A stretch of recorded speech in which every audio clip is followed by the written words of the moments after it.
የዝግጅት በሰባተኛው ሀገራዊ ምርጫ የክርክር መድረክ ላይ ድምጻቸው ጎላ ብሎ የተሰሙ ሶስት ሴት ፖለቲከኞች ማንነት ላይ የሚያተኩር ነው። እነሆ ወደ መጀመሪያዋ ሴት ማንነት ዘልቀናል። በጣም ብዙ ጊዜ እያጋጠሙኝ ካሉና በጣም ስልችት ካሉ ነገሮች ውስጥ ሴት ስለሆንኩ የመዝናኛ ጋዜጠኛ ብቻ መሆን እንዳለብኝ የሚያስቡ ሰዎች ናቸው።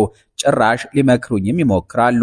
እንዲህ በማለት ምርርብ ላይ የምትናገረዋ ቆንጅዬ ሴት ምስጢረ ስላሴ ታምራት ትባላለች። ከጣቢያችን ዘጋቢ ጋር በተጨዋወተችበት ሀፍታ ሁሉ ስሜን እንደምወደው ምኔንም አልወድ ትላለች። የአዲስ አበባ ልጅ ናት። በአንድ ጽሑፏ ውስጥ አዲስ አበባ ነው ተወልጄ ያደግኩት በማለት እርድናዋን ትገልጻለች። ከትዝታዎቼ ግን ዛሬ ላይ አንድም ነገር የለም። ችግሩን በውስጡ ቀብሮ በየዕለቱ ከአቅም በላይ የሚጨምረውን ኑሮ ለማሸነፍ እንቅልፍ አጥቶ የሚኖረው አዲስ አበባ ያሳዝነኛል። የኑሮ ውድነትና ስራ ማጣት ሳያንሰው በመጣ በሄደው በትር የሚሸነቆጠው የከተማ ወጣት በጣም ያሳዝነኛል። ተወልዶ ባደገባት ከተማ የድሮ አራዳ እየተባለ ከኋላ የመጡ ሰዎችን የቅንጦት መኪና አንድ እንጀራ እንኳን በማይገዛ ብር ያውም እየተሰደበና እየተሾፈበት የሚጠብቀው የአዲስ አበባ ልጅ ህመም እጅግ በጣም ይሰማኛል። ይህ ሁሉ ሆኖም ህመሙን በጥርሱ ሸፍኖ ለጊዜውም ህይወቱን ከሚያቀልሉለት ከሚወዳቸውና ከለመዳቸው ጋር እንዳይኖር ለልማት እያሉ እንዳሸዋ እዚህና እዚያ ይበትኑታል። አቦ ለሰው የማይጠቅም ልማት ገደል ይግባ። ማርያምን የአዲስ አበባ ሰው ያሳዝነኛል። አውቃቸዋለሁ። ችግሮቹን ከስር መሰረቱ ችግሮቼ ናቸው። አብረው ነው የኖሩት። ማን ነው ለአዲስ አበባ ሰው አለውልህ የሚለው? የራሱ ልጅ እንኳን መርቶት አያውቅም። ቲሽ እያለችም ትብሰከሰካለች። ምስጢረ ስላሴ ታምራት ከጣቢያችን ጋር በነበረ ቆይታ ከባህር ዳር ዩኒቨርሲቲ በጋዜጠኝነት ትምህርት እንደተመረቀች ትገልጻለች። ከዚያም በአሻም ቴሌቪዥን ዘጋቢ ሆና ለዓመታት ሰርታለች።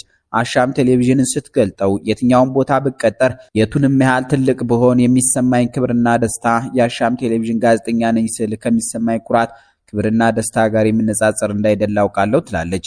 በአንድ የፌስቡክ ልጥፏ ደግሞ ወደፊት ዓለም አቀፍ መገናኛ ብዙሃን ውስጥ እንደምሰራ አውቃለሁ ስትል ትነበባለች። ከዚህ ሁሉ ምኞትና የጋዜጠኝነት አድናቆት በኋላ ግን ጠቅላይ ሚኒስትር ሆናለሁ በሚለው ልበ ሙሉ ንግግሯ የምትታወሰው ደስታ ጥላሁን ጥላው ሄደችበትን ኢሃፓን በጸሐፊነት ልታገለግል ተቀላቅለዋለች። ኢሃፓ በታሪክ ውስጥ ደማቅ ሴቶችን በማፍራት ይታወቃል። ገነት ዘውዴ፣ ሰላማዊት ዳዊት፣ ታደለች ኃይለ ሚካኤል፣ ሕይወት ተፈራ የተባሉ ትንታግ ሴቶች የጥንቱ ኢሃፓ ፍሬዎች ናቸው። ከሁሉ በላይ ግን የብርሃኑ ነጋ እህት የነበረችውን በቅጽል ስሟ ኮልት የምትባለውን ሳተና የኢሃፓ ሴት ታጋይ ማስታወስ ግድ ይላል። ኮልት ከጃንሆይ እጅ ሰዓት የተሸለመች ሰቃይ ተማሪ ነበረች። ግን ወንድሟ ብርሃኑ ነጋ ቦንገር ወደ ኢሃፓ ከመሳባቸው በፊት እልል ያለች አብዮተኛ ሆነች። በአንድ አጋጣሚ ተነቃባት። እንደ ዘመነኞቿ ሲናይድ የተባለው መርዙ አቅማ ሞትን በጀግንነት ተጋፈጠችው።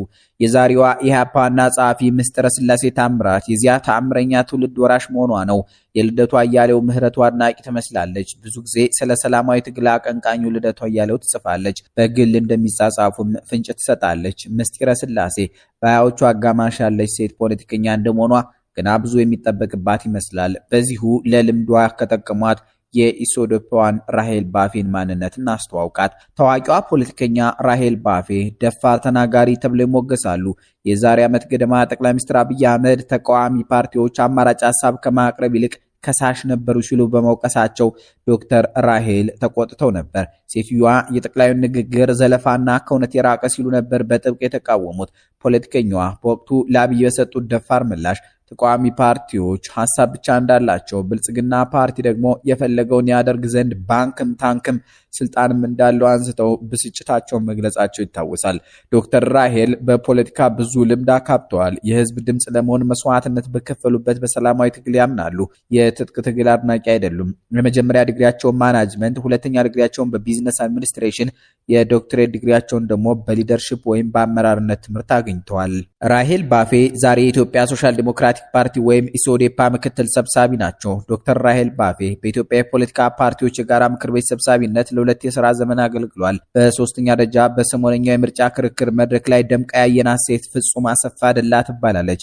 ባለ ፒኤችዲ ናት። ዛሬ የኢትዮጵያ እድገት የሚተለምበትን እንደነ ፋሲካ ሲደልል ያሉ ዝነኛ ኢኮኖሚስቶች የመሩትን የ6 ኪሎን የፕላንና ልማት ሚኒስቴር በሚኒስትርነት ትመራዋለች። ፍጹም አሰፋ ደላ የአለታ ወንዶ ልጅ ናት። ሲዳማ ክልል ውስጥ ማለት ነው። ዶክተር ፍጹም አሰፋ ደላ ኢትዮጵያ ያሉኝ ከምትላቸው ሴት ኢኮኖሚስቶች፣ አካዳሚሽያንና ፖሊሲ ቀራጮች መካከል ምናልባትም ቀዳሚዋ ናት ይባላል። የአሁኗንና የምትመጣዋን ኢትዮጵያ የልማት ስልት፣ የምጣኔ ሀብት እቅድ ብሎም የረጅም ጊዜ የማህበረ ምጣኔ ሀብት ካርታ የተለመች ሴት ጥሩ ስትባሉ ባለ ፒኤችዲዋን ፍጹም አሰፋ ደላን ጥሩ።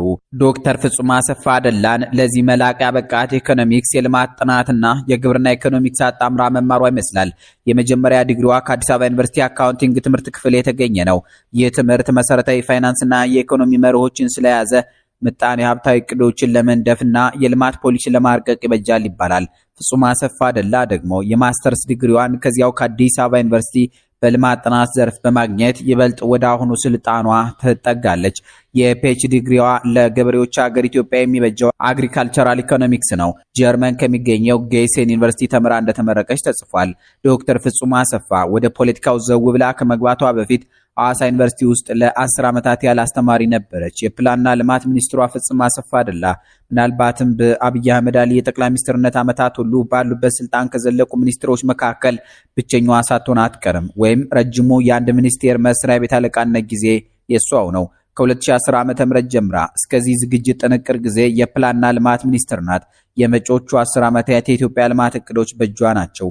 እንደተጨማሪም የኢትዮጵያ ንግድ ባንክ የዳይሬክተሮች ቦርድ አባል ናት። አበቃን። ሰላም ይስጥልን።